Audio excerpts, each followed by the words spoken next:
नमस्कार दोस्तों। पिछले कुछ दिनों से आप लगातार चाइना के अंदर जो एवरग्रैंड कंपनी है, एक प्रॉपर्टी जायंट है, उसके बारे में सुन रहे होंगे। इसको लेकर ऑलरेडी मैंने 2 वीडियोस स्टडी आईक्यू पर बनाए हैं डिटेल में, वो आप देख लेना। लेकिन आज हम बेसिकली डिस्कस करने जा रहे हैं क्योंकि एवरग्रैंड का जो शेयर होता है, जैसे कि हमारे देश के अंदर एसबीआई हो गया, रिलायंस हो गया, टाटा हो गया, इन सब के शेयर्स को आप परचेज और सेल कर सकते हो। उसी प्रकार से जो एवरग्रैंड जो कंपनी है, उसका जो शेयर की ट्रेडिंग होती है वो हांगकांग के स्टॉक मार्केट पर होता है। और वहां पर क्या हुआ है कि आज उसके शेयर्स की ट्रेडिंग को सस्पेंड कर दिया गया है, मतलब कि यहां पर बाइंग और सेलिंग नहीं हो सकती। तो इसके बारे में हम जानेंगे कि एग्जैक्टली चल क्या रहा है और ऐसा क्यों किया गया होगा। साथ ही साथ करंट में प्रोग्रेस क्या है एवरग्रैंड का, क्योंकि ऐसा बताया जा रहा था कि अगर ये पेमेंट नहीं कर पाएगा तो इसकी वजह से पूरे चाइना की जो इकोनॉमी है उसके ऊपर बड़ा इंपैक्ट आ सकता है। तो ओवरऑल कॉन्टेक्स्ट से आपको मैं काफी सारी चीजें बताने वाला हूं। चलिए आगे बढ़ते हैं। और उसके पहले अगर आप स्टडी आईक्यू पर यूपीएससी या फिर किसी भी एग्जाम की तैयारी करना चाहते हैं तो सिंपली आप हमारे ऐप को डाउनलोड कर सकते हैं या फिर studyIQ.com विजिट कर सकते हैं। चलिए देखते हैं एग्जैक्टली यहां पर हो क्या रहा है। जैसे कि मैं आपको बता रहा कि चाइना की ये जो प्रॉपर्टी मैनेजमेंट यूनिट है, जो कंपनी है एवरग्रैंड, काफी बड़ी कंपनी है। इनफैक्ट चाइना के अंदर जो रियल इस्टेट बिजनेस में आप देखोगे तो सबसे बड़ी कंपनी है जो प्रॉपर्टीज को बनाती है। जो रियल इस्टेट होता है, जैसे कि बिल्डिंग्स हो गया, फ्लैट्स हो गए, ये सारी चीजें इसके द्वारा बनाई जाती है। और इसका जो शेयर की ट्रेडिंग है वो आपको हांगकांग के मार्केट पर दिखेगी। और इसका जो शेयर है उसकी ट्रेडिंग अभी के लिए रोक दिया गया। मैं आपको आगे बताऊंगा डिटेल से, लेकिन डेफिनेटली आप कह सकते हो कि इसको लेकर लगातार डर बना हुआ है, स्पेशली चाइना के अंदर, कि अगर ये डूबता है तो इसकी वजह से इसका जो इंपैक्ट है वो बाकी कंपनीज को भी ऊपर आपको देखने को मिलेगा। वैसे अगर आप इसके शेयर्स की बात करिए, जैसे कि आप देख सकते हो यहां पर, जैसे कि मैं आपको पहले एक एग्जांपल बताता हूं। भारत के अंदर आपने देखा होगा जो स्टॉक मार्केट है, तो हमारे यहां पर बॉम्बे स्टॉक एक्सचेंज हो गया, तो ये मार्केट हुआ, राइट, बॉम्बे स्टॉक एक्सचेंज। इसके अलावा यहां पर एनएससी आपने सुना होगा, नेशनल स्टॉक एक्सचेंज, तो यहां पर शेयर्स की ट्रेडिंग वगैरह होती है। अब बीएससी के अंदर आपने सुना होगा एक इंडेक्स होता है जिसको कहा जाता है सेंसेक्स, और एनएससी के अंदर एक इंडेक्स होता है 50 टॉप 50 कंपनीज का, उसको हम निफ्टी कहते हैं। उसी प्रकार से हांगकांग के अंदर जो स्टॉक मार्केट है वहां का जो इंडेक्स है उसको कहा जाता है हैंग सेंग। और हैंग सेंग की वैल्यू आप देखो यहां पर आज जो है वो करीब 2-2.5% नीचे लुढ़का हुआ था, और हमारे यहां पर आप देखेंगे तो हमारा जो स्टॉक मार्केट है आज वो ऊपर चल रहा है। तो वहां पर बेसिकली एक कारण आप कह सकते हो कि जो एवरग्रैंड कंपनी है उसके खतरे की वजह से ये पूरा मामला आपको देखने को मिलेगा। और यहां पर आप देख सकते हो जो चाइना का एवरग्रैंड ग्रुप है उसका शेयर प्राइस पिछले 1 साल में 80% से ज्यादा यहां पर गिर चुका है। आप क्लियरली देख पाएंगे, हांगकांग डॉलर में हम इसको कैलकुलेट करते हैं तो 1 साल पहले इसका प्राइस 20 हांगकांग डॉलर के आसपास था, और आज इसका प्राइस $2, $3 इसी के आसपास लगातार आपको देखने को मिलेगा। तो बेसिकली जब मैं कहता हूं कि इसके शेयर्स की ट्रेडिंग को सस्पेंड कर दिया गया है, इसका अर्थ ये होता है, सपोज मान लो हम टाटा का मान लो, टाटा का शेयर जो है टाटा स्टील हो गया, ठीक है, तो आप में से कुछ लोगों ने टाटा का स्टील का शेयर खरीदा होगा। तो अगर आप उसको बेचना चाहते हो तो क्योंकि ये सस्पेंड हो गया है तो आप इसको बेच नहीं पाओगे। अगर कोई खरीदना चाहता है तो नहीं खरीद पाएगा क्योंकि सस्पेंड हो गया, इसकी ट्रेडिंग नहीं हो रही है, राइट। तो उसी प्रकार से एवरग्रैंड ग्रुप का ये जो शेयर जिसके पास होगा वो उसकी ट्रेडिंग नहीं कर पा रहा है। इसी का सिंपल अर्थ होता है सस्पेंड करना। अब क्वेश्चन ये आता है कि ये सस्पेंड क्यों हुआ है। देखिए, इसको लेकर जो एवरग्रैंड कंपनी है उसके द्वारा कुछ बताया जा रहा है कि हमारे पास एक बहुत ही मेजर ट्रांजैक्शन होने वाला है। मतलब एवरग्रैंड जो कंपनी है उसको बचाने के लिए में भी हो सकता है एक बहुत बड़ा ट्रांजैक्शन होने वाला हो, कुछ इनसाइड इंफॉर्मेशन है, और कहीं ना कहीं उसी को देखते हुए शायद इसकी ट्रेडिंग को यहां पर रोक दिया गया है। तो बेसिकली ये जो खबर है ना, यहां पर ये खबर बताया गया, चाइनीज न्यूज आउटलेट एक प्रेस है वहां का, कैलियन प्रेस, उनके द्वारा ये बोला गया है कि एवरग्रैंड कंपनी का एक राइवल कंपनी है। अब जाहिर सी बात है, जैसे रिलायंस हो गया, जियो का राइवल कौन सा है, जियो का राइवल एयरटेल है। उसी प्रकार से ये जो एवरग्रैंड कंपनी है, आपका रियल इस्टेट फर्म है, उसकी एक राइवल कंपनी है जिसका नाम है हॉप्सॉन डेवलपमेंट, ये भी रियल इस्टेट के अंदर इन्वॉल्व है। तो बेसिकली यहां पर खबर ये आ रही है कि ये जो दूसरे नंबर की कंपनी है हॉप्सॉन डेवलपमेंट, वो हो सकता है कि एवरग्रैंड का जो रियल इस्टेट का बिजनेस है उसका मेजॉरिटी स्टेक जो है वो खरीद ले। जी हाँ, मेजॉरिटी स्टेक का मतलब होता है 51% एटलीस्ट, तो 51% स्टेक जो दूसरी रियल एस्टेट कंपनी है चाइना की वो यहां पर खरीद सकती है। और ये एक बहुत बड़ा ट्रांजैक्शन होगा जो कि बताया जा रहा है $5 बिलियन, $5 बिलियन में ये कंपनी खरीद सकती है।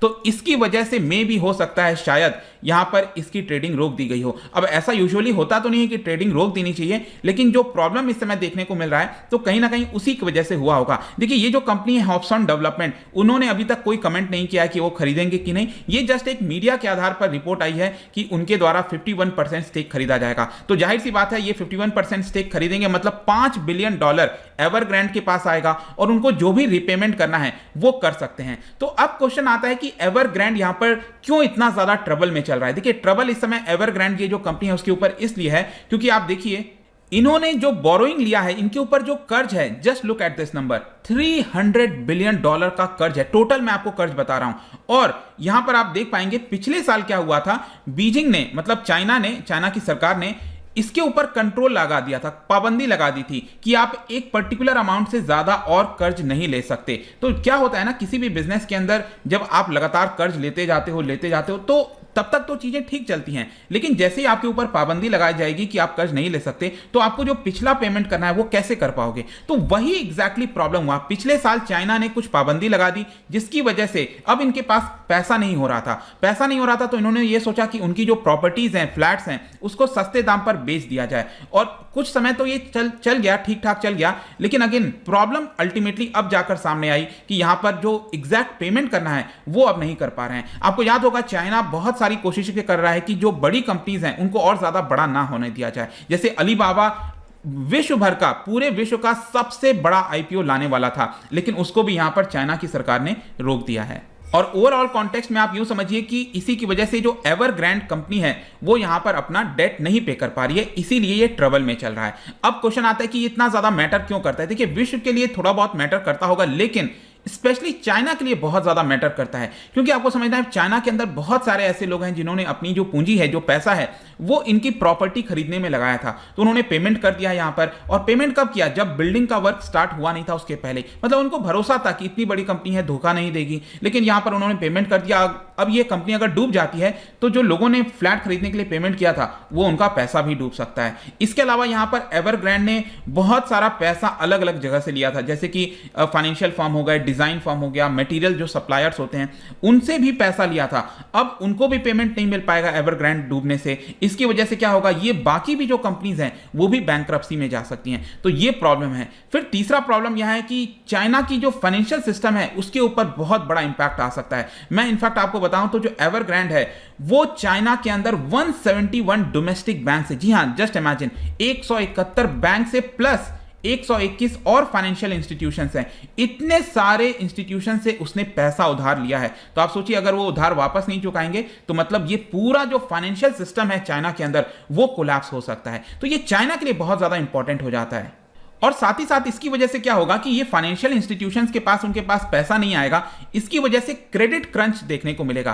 क्रेडिट क्रंच क्या होता है कि ये जो फाइनेंशियल फर्म है फिर आगे से इतना जल्दी उधार देंगी नहीं कंपनीज को। अब जब कंपनीज को उतना अच्छे से उधार नहीं मिल पाएगा तो कंपनीज वर्क कैसे कर पाएंगी। तो आई होप कि आप समझ रहे होंगे ये एक प्रकार का साइकिल बनने को रेडी है। अगर एवरग्रांड डूबता है तो चाइना का जो पूरा फाइनेंशियल सिस्टम है वो इंपैक्ट हो सकता है। और साथ ही साथ इसका एक और रिपरकशन होगा कि जो फॉरेन इन्वेस्टर्स इतना सारा पैसा लगातार चाइना में लगाते थे वो अब कतराएंगे। उनको लगेगा कि चाइना अब अट्रैक्टिव बना नहीं, लेकिन डेफिनेटली इसका कुछ हद तक फायदा आपको भारत में देखने को मिल सकता है। जैसे कंपनीज आपने देखा होगा रिसेंटली चाइना से अपना बेस हटाकर भारत में शिफ्ट करने की सोच रही हैं। अब क्वेश्चन ये आता है कि अभी करंट में क्या चल रहा है। देखो करंट में यहां पर अभी ये बताया गया है कि एवरग्रांड ये जो कंपनी है वो बहुत ज्यादा स्ट्रगल कर रही है। अभी इमीडिएट उनको काफी सारे पेमेंट करने हैं। देखो वैसे तो क्या होगा, हर महीने उनको कुछ ना कुछ पेमेंट करना होगा, क्योंकि पिछले पास्ट में अगर आप देखोगे तो उन्होंने काफी सारा पैसा हर महीने लेते गए, तो उसी हिसाब से मैच्योरिटी भी तो आती जाएगी। तो यहां पर बॉन्ड उन्होंने जो जारी किया था उससे पैसा जो जुटाया था, कई सारे और भी प्रोडक्ट्स यहां पर जारी किए थे उससे पैसा जुटाया था। तो ये जितना पैसा उधार लिया था अब समय आ चुका है वो चुकाने का। तो यहां पर अभी रिसेंटली खबर आई थी कि लास्ट थर्सडे को उन्होंने जो चाइना के अंदर रिटेल इन्वेस्टर्स हैं उनका 10% पैसा, सिर्फ 10% पैसा रीपेमेंट किया है, बाकी का वो नहीं कर पाए हैं। लेकिन सबसे बड़ी प्रॉब्लम है कि जो ओवरसीज बॉन्ड होल्डर्स हैं, मतलब बाहर के निवेशकों ने जो पैसा लगाया था उसको अभी तक वो पूरा नहीं कर पाए हैं।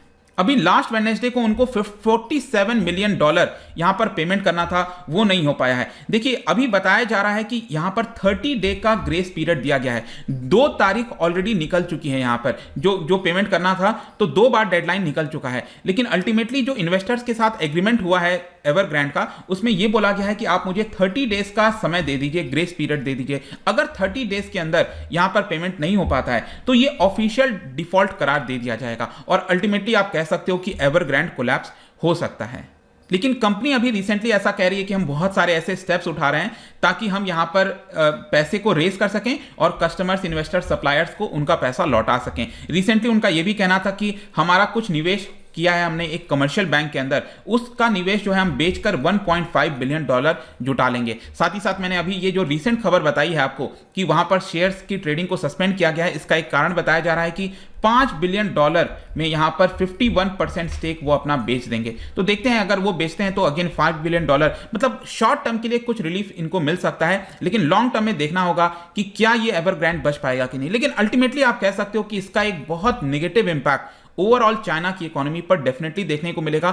एटलीस्ट शॉर्ट टर्म में नहीं तो लॉन्ग रन में जो इकोनॉमी की ग्रोथ है उसके ऊपर इंपैक्ट जरूर आएगा। जाने से पहले एक इंटरेस्टिंग क्वेश्चन आपके लिए, क्योंकि हम इकोनॉमी की बात कर रहे हैं, क्या बता सकते हो इन 4 देश में से भारत के साथ किसका कॉम्प्रिहेंसिव इकोनॉमिक कोऑपरेशन एग्रीमेंट नहीं है, ये आपको बताना है। इसका राइट आंसर आपको पता ही है, मेरे इंस्टाग्राम पर तो मिलेगा ही, वहां पर अगर आप नहीं हो कोई बात नहीं, टेलीग्राम से भी ले सकते हैं इसका सही उत्तर।